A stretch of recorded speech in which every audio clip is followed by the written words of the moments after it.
Jadi malam itu sebelum Anda tidur, saya kasih resep istimewa. Baik apa yang terjadi, Bu akan memperbaiki keseimbangan pH. Jadi, kenapa sekarang banyak penyakit? Karena tubuh kita salah satu turun pH-nya, penyakit degeneratif terjadi kalau apa? Kalau terjadi penurunan pH. Penurunan pH gara-gara apa? 4 hal ini atau 4 hal ini Anda pegang baik-baik. Yang gunanya apa? Tadi yang resep saya tadi itu untuk promil bisa, untuk mah bisa, untuk yang mens bermasalah bisa, untuk yang brain fog itu yang otaknya konslet juga bisa. Brain fog tuh lupa, dikit-dikit lupa. Turun lo tensinya. Tapi itu 3 bulan Anda kerjakan, kanker insya Allah hilang. Karena mereka ini bukan hanya menurunkan gula darah, tapi dia punya fungsi apa? Memperbaiki sensitivitas insulin.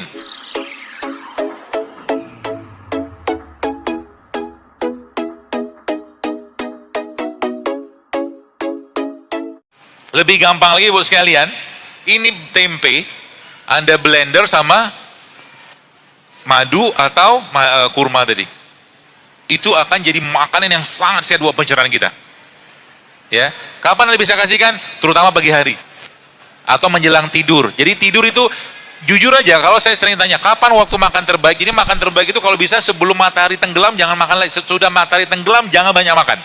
Kalau nggak terpaksa. Kalau emang nggak perlu banget, kenapa? Malam itu kayak kita mau tutup restoran. Kalau restoran mau tutup, bagus sekali. Apa yang terjadi? Kan harus bersih-bersih tuh. Nah sama, jadi malam itulah waktu kita mensuplai petugas kebersihan ke badan kita dan jangan banyak beban sampah di badan kita. Sehingga apa? Pilihannya apa? Pilihannya pasukan pembersih paling baik kalau saya menganggap apa? Itu rempah sama rimpang. Rempah itu apa? Ini rempah. Rimpang itu apa? Rimpang itu tanaman ciptaan Allah yang akarnya, batangnya ada di bawah tanah. Contoh kunyit, jahe, lengkuas. Itu rimpang. Jadi malam, nih saya kasih tip karena nggak banyak. Jadi malam itu sebelum Anda tidur, saya kasih resep istimewa. Biar pasukan pembersihnya itu kerja luar biasa. Yang pertama apa? Anda nanti ambil jahe. Ya, jahe Anda parut aja. Ya mungkin sejempol 2 jempol lah, parut. Lalu Anda ambil kunyit setengah dari jahe ukurannya. Jumlahnya, kemudian Bapak Ibu ambil lagi ini lengkuas. Lengkuasnya 1/3 dari si kunyit. Terakhir Anda ambil ini. Serai, lemongrass ya. Ini terakhir. Lalu ini Anda kasih air panas, sebaiknya ini di itu semua, parut. Semua, kasih air panas, aduk. Nanti sampai selesai, sudah selesai semua, airnya sudah agak hangat, ibu bapak sekalian, kasih dia jeruk nipis sedikit. Dikit aja. Lalu, apa yang terjadi setelah itu? Setelah itu, Anda bisa kasih 2 pilihan untuk pemanisnya. Pemanis pertama, ibu bapak bisa pakai kurma. Di blender sama kurma. Dibuka bijinya, kurmanya di blender. Masukin tuh di blender. Disaring dulu ya. Atau kalau enggak, Anda langsung kasih madu. Kapan waktu minumnya? Waktu mau tidur. Waktu mau tidur, kalau bisa jangan tidur dalam keadaan perut penuh. Tidur dalam keadaan perutnya kita penuh dengan petugas kebersihan. Siapa petugas kebersihannya? Rempah sama rimpang. Itu ya. Jadi 4 hal ini atau 4 hal ini Anda pegang baik-baik. Yang pertama tadi probiotik. Ya, kalau Bapak Ibu lihat orang Korea itu kan sehat-sehat. Satu rahasianya memang mereka apapun makannya pasti ada kimchi di situ. Betul? Kenapa? Karena memang di bakteri isinya di situ sekalian. Habis itu baru makan sayur. Nah, yang pertama probiotik. Yang kedua apa? Prebiotik. Prebiotik apa ya? Sayuran, buah-buahan, madu, kurma itu prebiotik. Itu makanan. Jadi kalau kita makan misalkan tempe itu misalkan satu tempe kayak begini, misalkan saja bu bakteri misalkan. Ketika Anda makan kurma, bertambah dia bakterinya. Kalau bakteri makin banyak di sini, bakteri baik, apa yang terjadi? Akan memperbaiki keseimbangan pH. Jadi, kenapa sekarang banyak penyakit? Karena tubuh kita salah satu turun pH-nya menjadi asam. Tanda-tanda asam apa? Maaf, mulutnya bau, kencingnya bau, BAB-nya bau, ya, BAK-nya bau, badannya bau, itu asam. Itu sebabnya kenapa bayi tidak bau ketika mereka masih minum ASI. Karena ASI itu bagus sekali, kalau Bapak Ibu pernah lihat datanya, ASI itu kalau dicek pH-nya sama kayak air zam-zam. pH ASI itu sama kayak zam-zam. Sebabnya tidak heran orang yang minum zam-zam itu kanker nggak bisa hidup. Kalau minum zam-zam, minum sampai kenyang. Hadisnya begitu. Ya, kalau Anda modal kurma, kurma ini kan alkali. Salah satu buah alkali loh. Dan kanker, penyakit degeneratif terjadi kalau apa? Kalau terjadi penurunan pH. Penurunan pH gara-gara apa ya? Tadi nasi, gula, tepung, segala macam itu kan pH asam semua tuh. Seperti itu. Itu sebabnya Nabi pernah mengajarkan untuk apa? Untuk 1 bulan itu beliau kurma sama air putih. Seperti itu ya. Sedikit lagi ya. Jadi probiotik, jadi ada probiotik, ada prebiotik. Yang ketiga ada rempah, ada rimpang. Ya. Yang kelima apa? Yang kelima, Bapak Ibu sekalian, cobalah untuk mulai mengkonsumsi kalau bisa ya. Kalau bisa seminggu tuh 2-3 kali minum air kelapa, tapi jangan pakai gula, jangan pakai sirup. Air kelapa. Kapan waktu makan terbaik? Tadi saya katakan kalau di pohon ada, ambil dari pohon. Tapi kalau nggak ada, air kelapa dibuka langsung minum. Jangan dibuka, sebab dia apa? Teroksidasi. Dan air kelapa ini Bapak Ibu sekalian bisa Anda blender dengan rimpang airnya. Jadi air kelapa kayak begini ya, gunanya apa? Tadi yang resep saya tadi itu untuk promil bisa, untuk mah bisa, untuk yang mens bermasalah bisa, untuk yang brain fog itu yang otaknya konslet juga bisa.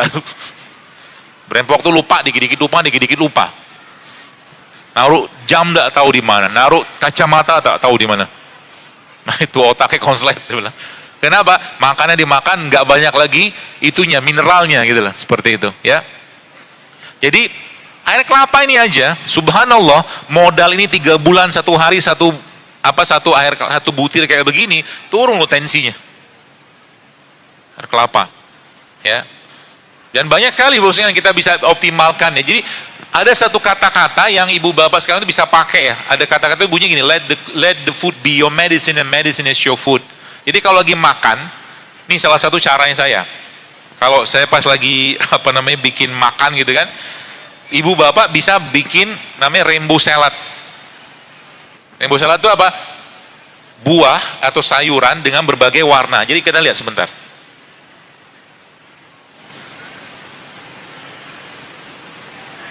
Jadi buah-buahannya itu Bapak sekalian, itu ternyata memberikan efek ke badan kita karena setiap warnanya itu punya manfaat yang luar biasa.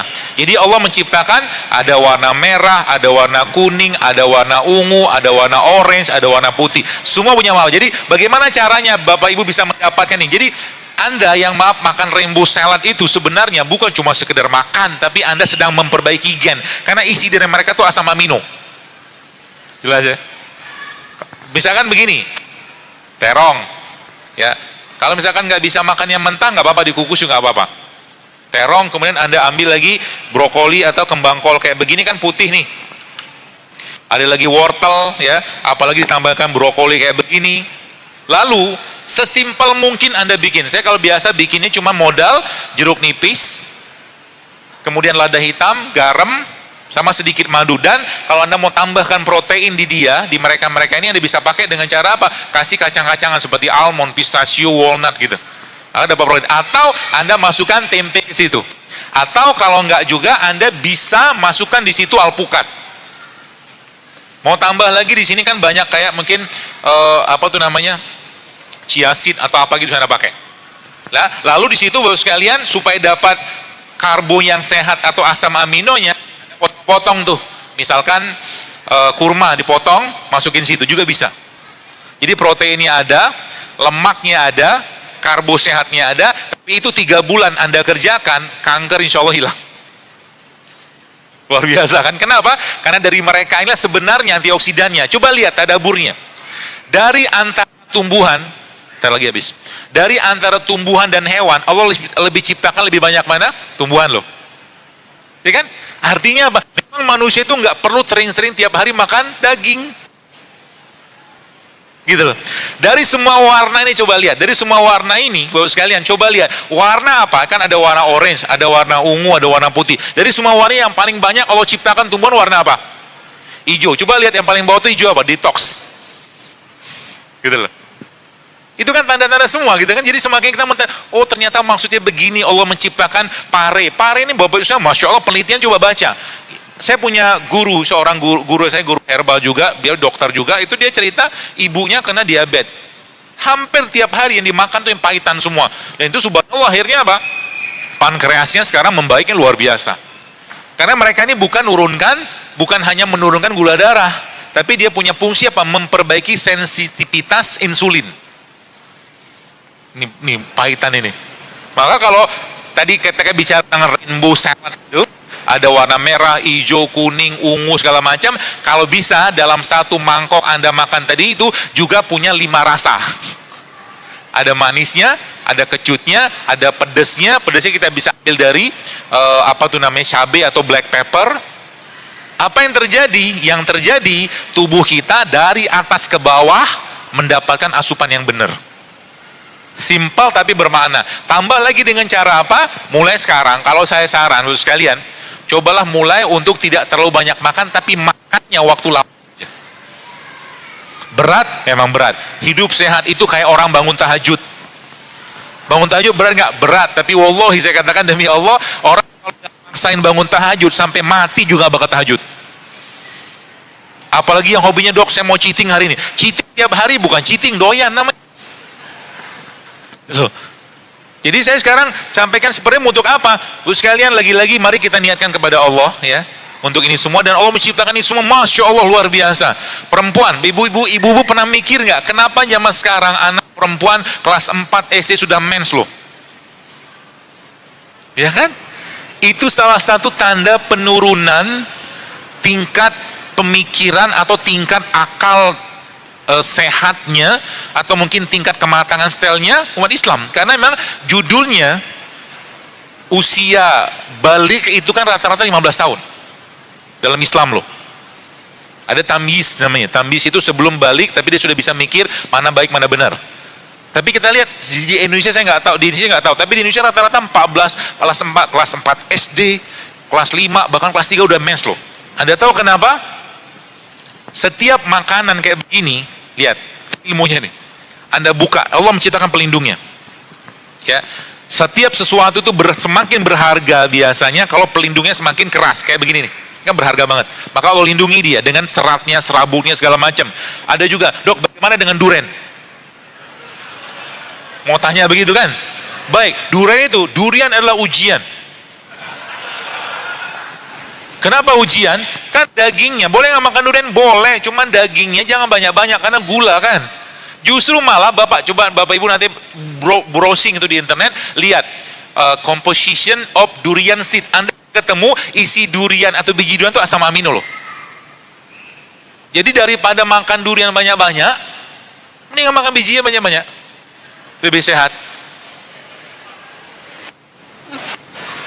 Dan biji-bijian Masya Allah, banyak sekali biji-bijian ya. Kita ada duku, ada manggis di Indonesia gitu kan. Durian tuh Masya Allah, kalau ini bikin bank biji-bijian, itu banyak penyakit-penyakit yang berhubungan dengan gen bisa diperbaiki.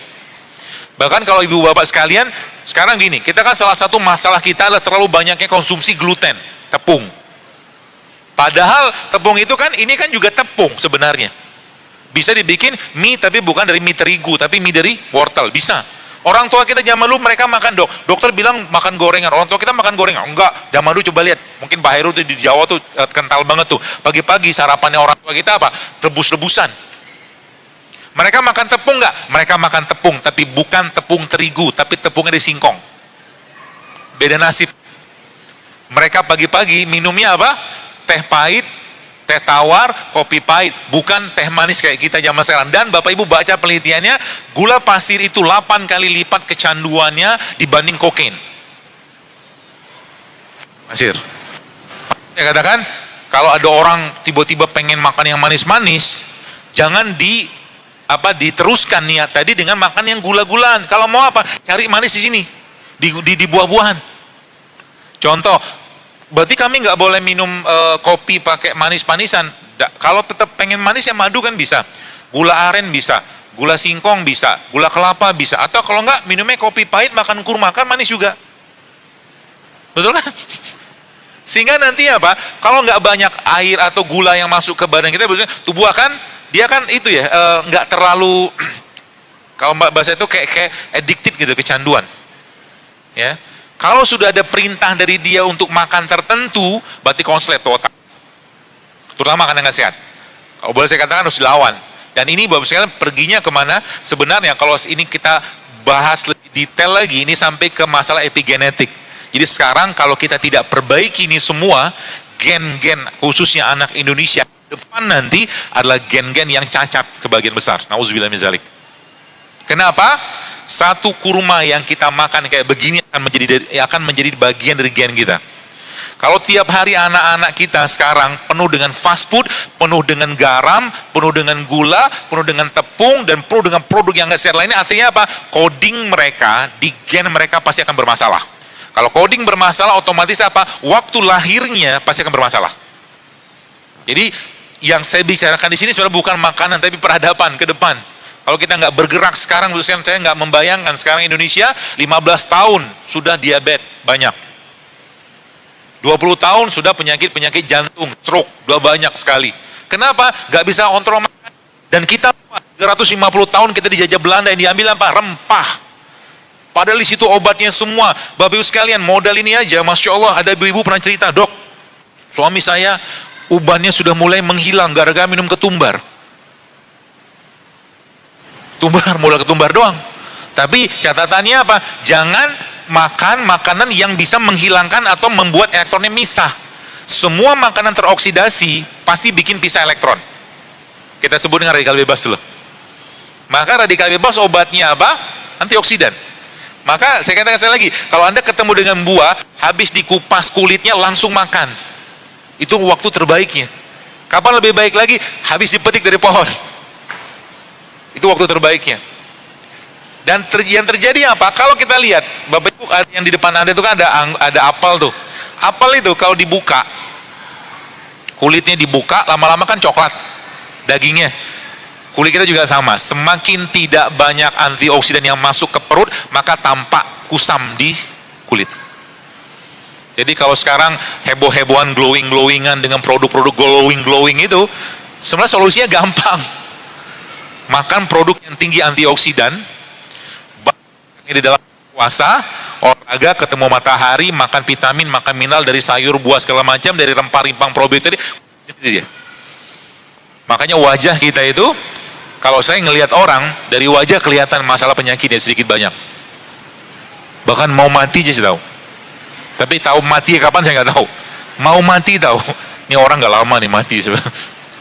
Berapa kali saya ketemu orang kayak, karena emang wajah kita itu bisa mencerminkan isi perut, ya. Ini terakhir ya. Dari tadi terakhir terus. Terakhir. Jadi dari wajah kita tuh kebayang gambaran muka, ya, gambaran isi perut, ya. Orang yang jantungnya bermasalah kelihatan, Pak. Orang yang ginjalnya bermasalah kelihatan di wajah. Orang hatinya bermasalah kelihatan di wajah. Ketahuan. Mau sebaik apapun dia, tapi kalau hatinya tidak baik, mau senyum kayak apa, kita akan merasakan hal yang tidak nyaman di situ.